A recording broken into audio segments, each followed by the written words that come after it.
Hello guys, this is Rich Riz TV and welcome back to my channel. But before I start the devotional guys, I'd like to shout out the following person channel and nagpunta rito at nag-join sa devotional. Shout out to Team Noble, to Shane Pindon, Eliza Miharis, Ashley Torimucha, Mark Pamisa, Angel Fe Rivera, to Team Responsible, Honesty Faith Gloria, Albert Avillanosa, Crystal Claire, to Team Aparaan, shout out to Daryl P.H., Francis J. Canoy, Johnny Abiden, to Team Matulongin, to Gilbert Silion, Revisal Solis, Kirby Baliser, Rachel Mariano, to Team Masonorin, to Clarice Hilado, James Tario, Mark Binghay, Fiona Matadling, Clarice Hilado, Chan Linon Salana, to my friends, Heart Ponsalan, Jans TV, Connie Blog, Michael Aborita, SSCTV of Korea, and even to Giselle Brichaga, Jelica Portugana, Rizal Jean Mariano,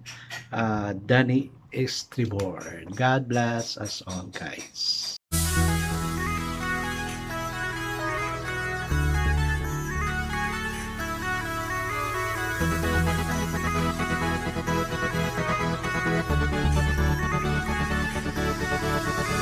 Rich TV, where you heard it, number one is on the top. Good advice is they'll never stop. Rich TV, where you heard it, number one is on the top. Good advice is they'll never stop. Hello guys, we are all busy because tomorrow is sasalubungin na natin yung yung bagong taon, 21. Meanwhile, we are still on a vacation and I want us to really enjoy the vacation. Kakarating ko lang ng Cebu, no? Kaya ito, balik na ako dito sa na vlog devotional. At parang this would be my, parang it's not temporary setting but there would be my permanent, especially that my video room is being utilized this time. I'm so blessed to have you guys, especially na mag-end na yung year, and thank you for coming. I guess let's not proceed to our devotional. Let's open the Bible to Habakkuk, chapter 2, verses 1 to 8. And still guys, I'm using the devotional study Bible because the words used is so simplified na maintindihan talaga natin. Okay, the word of the Lord in Habakkuk chapter 2 verse 1 to 8 says, I will stand at my watch and station myself at the rampart. I will look to see what he will say to me and what answer I am to give to this complaint. The Lord's answer. This is the Lord's answer. Then the Lord replied, write down the revelation and make it plain on tablet so that a herald may run with it. For the revelation awaits an appointment time. It speaks of the end and will not prove false. Though it lingers, wait for it. It will certainly come and will not delay. See, he is puffed up. His desires are not upright, but the righteous will live by faith. Indeed, wine betrays him. He is arrogant and never at rest, because he is as greedy as the grape, and like that, it never satisfied. It gathers to himself all the nations, and take captive all the peoples. Will not all of them taunt him with ridicule and scorn, saying, woe to him who piles up stolen goods and makes himself wealthy by extortion. How long must this go on? Will not your debtors suddenly arise? Will they not wake up and make you tremble? Then you will become their victim, because you have plundered many nations. The peoples are left will plunder you. The peoples who are left will plunder you, for you have shed man's blood. You have destroyed lands and cities and everyone in them. Amen and amen. I guess let's not pray. Father God, we praise you that there's always a day for us, O Lord God. Minsan nasasayang yung mga araw because we're doing something that is not pleasing unto you. Lord, sa papalapit na New Year, year 2025, teach us to do something that will glorify you, O God. Na hindi kami magaya ng sagot mo sa mga katanungan sa Bible alert. Lord, teach us to live a life holy and acceptable to you, O God. That our life would please you, O God. Lord, help us. Thank you, O God, for those who are faithful who always come to this channel to join the devotional every night, Lord, before we sleep. Thank you for considering this devotion as their devotional also. Lord, lead us, guide us, manifest in us. Bless each one, O God. In Jesus' name we pray. Amen and amen. The focus verse for this evening, guys, is dalawa. Habakkuk chapter 2, verse 2 and 3. It says, write down the revelation and make it plain on tablets so that a herald may run with it. For the revelation awaits an appointment time. Though it lingers, wait for it. So the title of our devotion for this evening, guys, is Not Overdue a Single Day.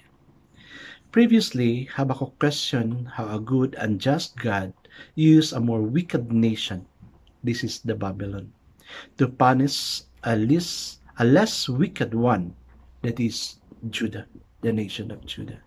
So he climbed his watchtower and waits to see what answer God would give to his complaints.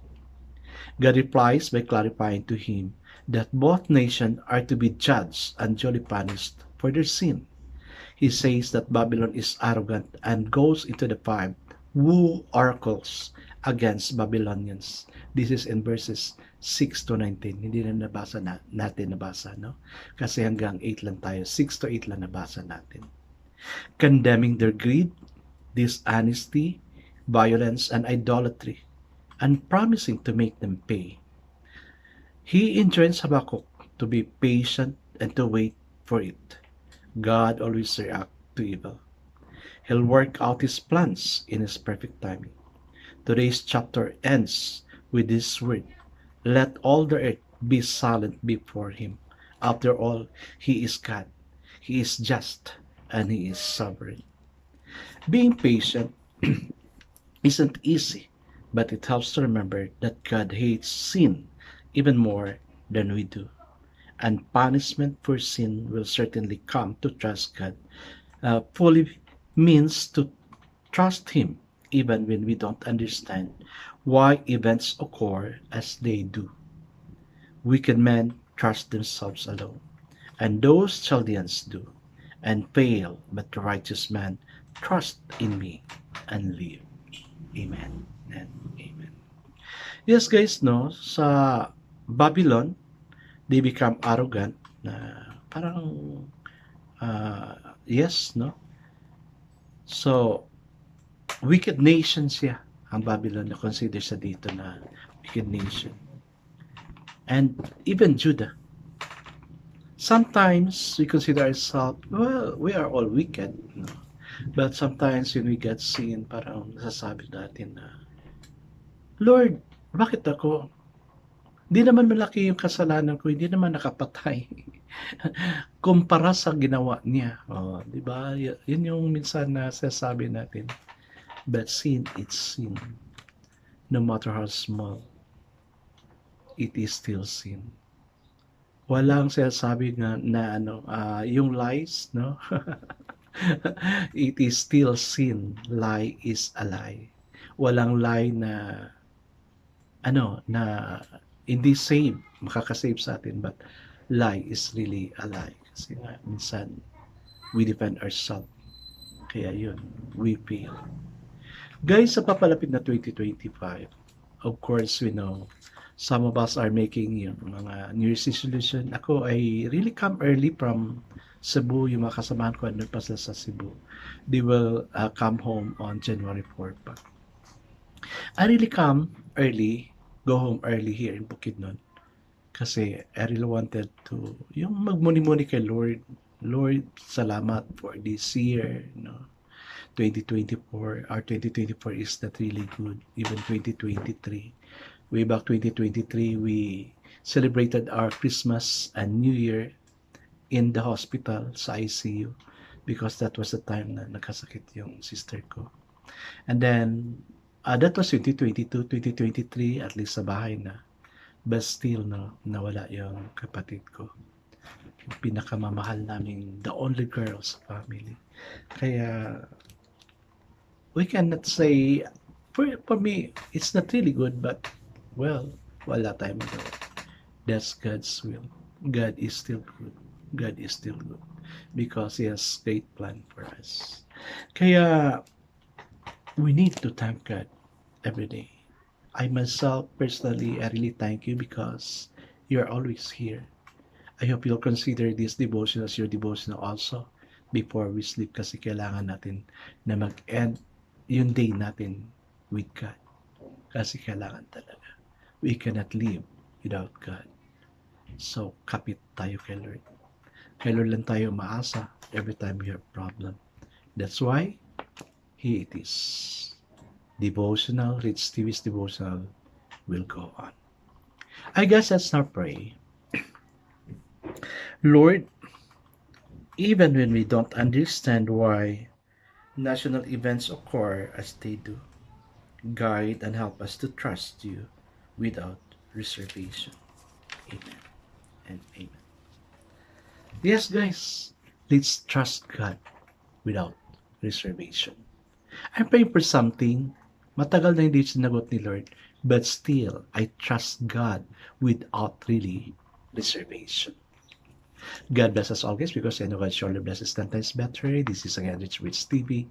Kita-kita tayo muli sa muli. Paalam!